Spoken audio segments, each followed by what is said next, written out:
So I simmed the rest of the season, and surprise, we didn't make the playoffs. We finished with 27 wins, which is good enough for the 6th worst record in the NBA. But before we get into the draft lottery and stuff, here's a look at the playoffs this season. Somehow the Grizzlies took the Lakers to 7 games. In real life, I would probably expect them to take 1, if any. Also, shout out to the Bucks for getting swept by KD and the 8 seed Nets, because 2K's roster took injuries off. And the Sixers are somehow your 2020 champions, beating the Lakers in 6 games. And now let's move on to things that actually matter to us. The draft lottery, where dreams are realized and crushed all at the same time. Like I said, we've got the 6th best odds for the number 1 pick, so let's see how the lottery shakes things up. Everything pretty much is expected. Oh, the Hornets move up to the top 4. So I guess that means we get moved back to pick number 7. And oh my gosh, we moved up to the top 4. Warriors moved up 2. So we go up from the 6th pick to the 4th pick. I will absolutely take it. Hornets get 3, Warriors get 2, Cavs get their 15th number 1 overall pick in the last 10 years. This is pretty big for us because I had a few specific players in mind that I want to take, and none of them are with the 4th pick. Anyway, let's not get too ahead of ourselves. And here's staff signing for those of you who care. Now it's time for the main event. Yes, sorry I haven't filled you in on who I'm looking at or what I'm thinking of doing. My bad. I'm sorry.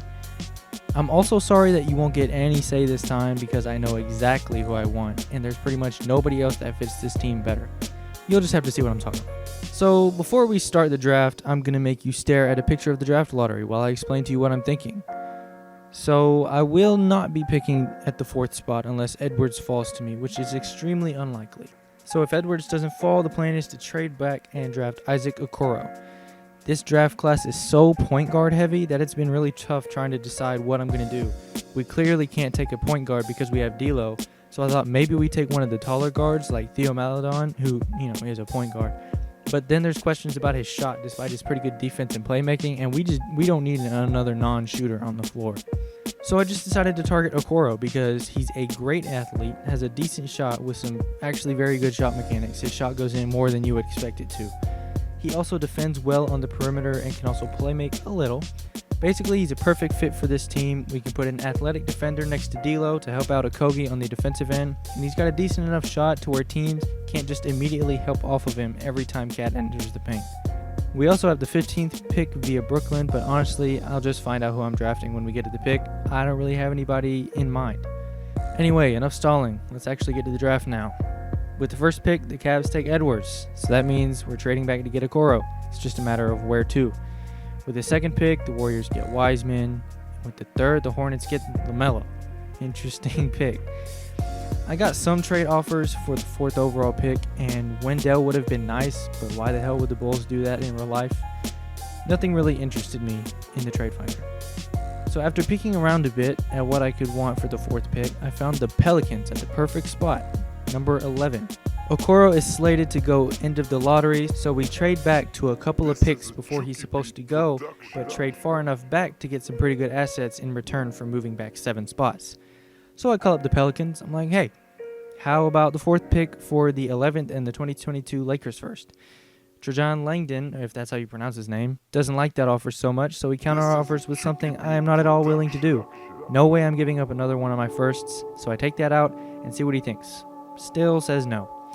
Now he wants the Brooklyn pick, and he'll throw in Melly. Again, no thanks. I take that out and JJ and offer the 4th plus 2 seconds for 2 picks I want. He says no, but he says, hey, I'll throw in JJ for 1 more second. Let me think about that. That's an easy deal. Now you may be thinking, hey, this isn't so realistic, but isn't it? The Pelicans are a very young team trying to build up their young core, and trading Redick not only landed them the 4th pick, but it also frees up minutes for some of their younger guys like Nickeil Alexander-Walker.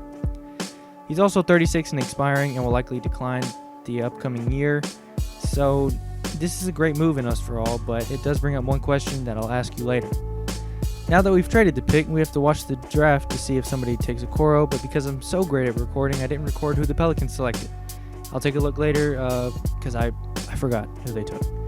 Anyway, looks like we're going to get our guy unless the Suns select him. Nope, Toby Toppin. The no defense front court is on the way in Phoenix. So we're going to get our guy Okoro, making this deal really great for us. Also, I simmed to the 15th pick, and somehow Kungwu is still there, so I absolutely took him. Are you crazy? A defensive anchor that can hold down the second unit and possibly play alongside Cat? Sign me up. So here are the team player options. We're obviously accepting Okogis. We'll also get Spellman's because he's a pretty decent stretch big. And obviously Johnson was going to accept his player option, who wouldn't. We're not bringing back Evans because we just drafted Okoro and acquired Redick via trade, obviously. So for reasons unknown, I went through moratorium, mainly so I could actually sign Beasley without 2K screwing me over and putting him on a 1-year deal with a no trade clause. But a lot of guys are gone. You got guys like AD going back to the Lakers, which could devalue our pick from them a bit. Whiteside to the Raptors. The talent-starved Knicks give Montrez $72 million. Then you got some guys I would have liked to offer, like Millsap, Van Vliet, Dragic, Ibaka. But before you get too mad at me, we didn't really have the money to give the deals that they wanted. So we likely would have missed out regardless. So, I guess it's not that big a deal. It would have been nice to have them, but we didn't really have the money. We did offer Beasley a 3-year, $30 million deal, which he should take pretty immediately. This brings up the question, however, and I have others I'd like to ask too. You guys didn't get a say in the draft. I'm sorry, but I'm also not sorry because we had an A+ draft in my opinion. But I would really like your opinion on some guys to get in free agency. Remember, we've got very limited money, but let me go over our needs real quick. We pretty much only need a backup point guard because I honestly don't know if I like the idea of Culver running the show again. We could also use a defensive upgrade to the 4 spot, but we may also be running a Kungwu there some. I'm not totally sure about the fit because he's too slow to guard the perimeter effectively, but he is very strong defensively in the paint, and he also shows some life from mid-range, and his 3 actually isn't too far off from being serviceable. So do we run the risk of getting outrun on the perimeter as well as creating spacing problems for Cat by playing a Kungwu? Or do we get somebody like Michael Kidd-Gilchrist? He's a decent defender both in the post and on the perimeter and had a decent enough shot to be able to hit open jumpers sometimes. But we also have guys like Spellman and Johnson on the roster. So do we take Spellman shooting and get roasted by 4s all day? Or do we insert Johnson in the starters again? I'm thinking Johnson, honestly, because he's basically Michael Kidd-Gilchrist, but a better shooter and a little bit of a worse perimeter defender. Do we just forget about signing another force if we have Johnson? Anyway, that's something to think about. And meanwhile, on the backup point guard front, we've got a few guys available. There are guys who can offer offense like Trey Burke, but lack any real defense. Or we could get somebody like Emmanuel Mudiay, who's a little more of an athlete and a defender, but won't quite have the offense like Burke. I personally am leaning more towards Mudiay because of his greater size and defense. He's 3 inches taller and a marginally better defender. Now I have one last question, then I promise I'll let you go. What do we do with JJ? He's 36 years old, expiring, and him and Beasley are a little redundant. Obviously Redick is better right now, but Beasley is, what is he, like 23, 24, 12 years younger? So do we flip him somewhere, or do we try to figure out the rotation between our wings? We've got Okoro as well as Beasley, who will be looking for minutes at the 2. So it could be a bit of a logjam in development.